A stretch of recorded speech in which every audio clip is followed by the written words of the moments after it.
যেখানে মানুষকেও পুরোপুরি বিশ্বাস করা যায় না, সেখানে প্রাণীর ওপর অন্ধ বিশ্বাস করাও বড় ঝুঁকি।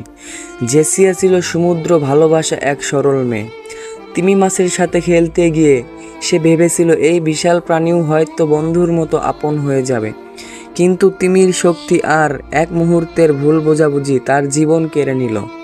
সেদিন নীল সমুদ্রের পানি মুহূর্তে রক্তলালে পরিণত হয়েছিল। আকাশে উড়ে বেড়ানো শিগাল পাখিরাও থমকে গিয়েছিল। ঢেউয়ের শব্দ যেন শোকে ভারী হয়ে উঠেছিল। ঢেউ শুধু তুলেনি সেই দিন, জেসিয়ার স্বপ্ন আর হাসি দুটোই ভাসিয়ে নিয়ে গেছে। তার গল্প আমাদের শেখায় ভালোবাসা যত গভীরই হোক, সতর্কতার বাঁধন ততটাই দৃঢ় হতে হবে। প্রকৃতিকে ভালোবাসতে হবে, কিন্তু তার শক্তিকে কখনো অবমূল্যায়ন করা যাবে না।